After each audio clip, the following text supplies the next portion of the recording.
את משיחנו ינהיג קהילתנו כולם יוצאים לקראת כל עזיז רבי דאגון ביתו אשרי כל משפחת ביתו כל אחד הוא יבכו מקובלת תפילתו לפני אלוקים אשרי משפחת ברשות מוריי ורבותיי, avec la permission d'Hachem, nous allons continuer à parler de ce que nous avons commencé cette semaine. Hier, on a parlé de l'enterrement de Avraham Avinu.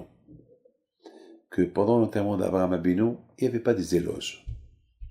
Pourquoi? Parce que il n'y avait personne capable de donner des belles éloges sur Avraham Avinu. Parce que parfois, c'est mieux de ne pas parler que de parler, parce que il y avait trop à dire sur Avraham Avinu. Et la plus belle chose qu'on pouvait remarquer pendant l'enterrement d'Avraham Avinu, c'est que tout le monde était présent. Tous ses élèves étaient présents, et même ses deux enfants, Yitzhak et Ishmaël, ils étaient présents, qui étaient les deux les grands tzadikim. Donc, il y avait rien à dire. C'était le plus beau espèce qu'on pouvait dire, voilà, ses enfants, ils sont là. Voilà, lui, il est parti, il a laissé derrière lui des enfants de tzadikim. Et surtout Ishmaël qui fait kavod à son petit frère. Alors que lui était le garçon le plus âgé. Il aurait pu dire à son frère Yitzhak, tu es tzadik, je suis tzadik aussi, et je suis plus âgé que toi, c'est moi qui prends la place de papa. Ishmaël n'a rien dit, il a dit non. Je te laisse la place que papa a voulu, que tu sois le leader, je te laisse la place. Mais mes amis, ce que j'ai pas compris, c'est, on a vu que lorsque Yitzhak il est mort, là aussi on n'a pas vu qu'il y a eu des éloges sur Yitzhak Avinu. Vous vous rendez compte? Je comprends Abraham Avinu, on lui a pas fait des éloges parce que personne n'était là qui était capable de lui faire le hesped. Je comprends. Parce que pour faire le hesped un grand tzaddik, il faut vraiment être courageux, il faut être capable, il faut savoir quoi dire. Puisqu'il y avait personne qui pouvait dire, donc c'est mieux, alors que c'est mieux de ne pas parler que de parler. Mais Yitzhak Avinu, comment est-ce possible? Il y avait personne qui était là, personne n'était capable de parler, donner des éloges sur la mort de Yitzhak Avinu. Mes amis, là aussi il y avait un grand problème.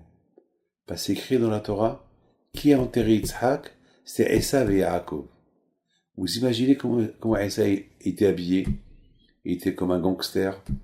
Esav était habillé peut-être en short, sans barbe, sans kippa, sans rien. Ses femmes qui étaient idolâtres, tous ses enfants qui sont hors la loi, toute une famille de Esav.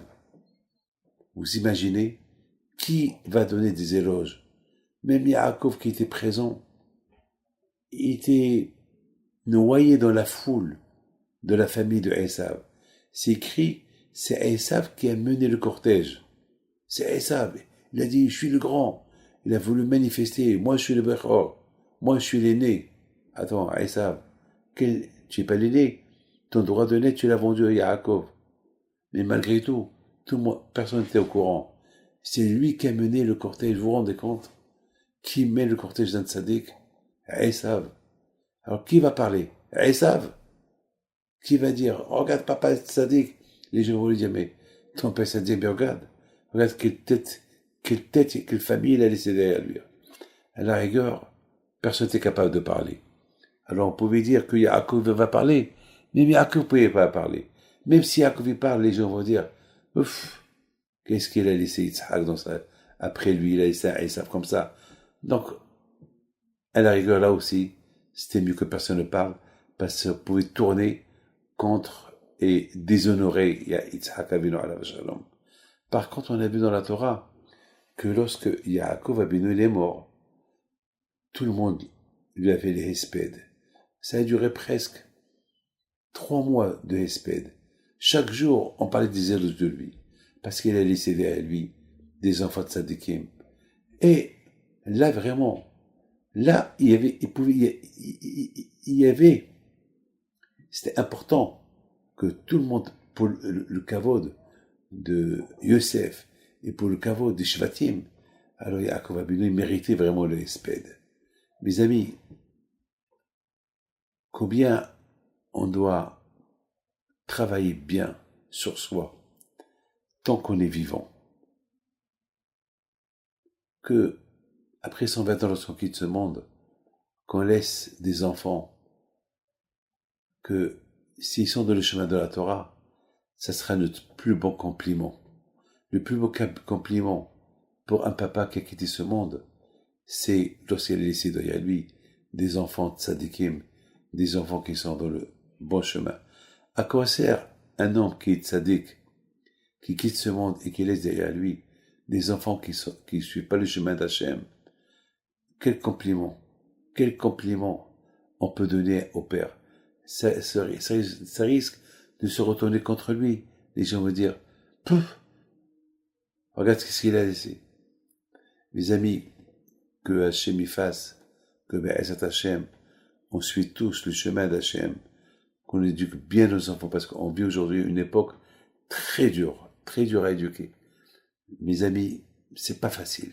Je vous donne un parole d'honneur. C'est pas facile. On vit dans une époque très très dure. Être juif à notre époque, c'est très très dur. Et surtout, éduquer nos enfants à notre époque, c'est très très très dur. Aujourd'hui, c'est plus comme avant qu'on pouvait dire à nos enfants quoi faire. Aujourd'hui, c'est les enfants qui nous disent quoi faire.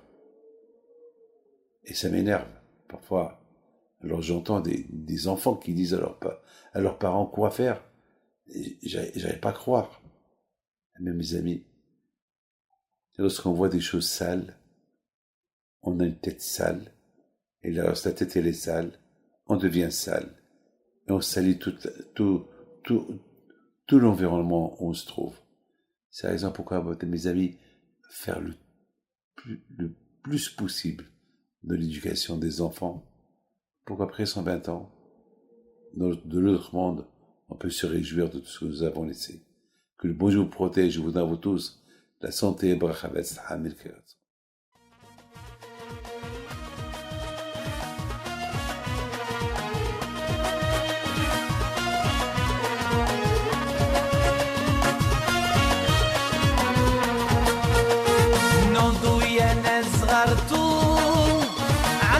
حي بنتو وقف لنا زي خوتو يا وز خوت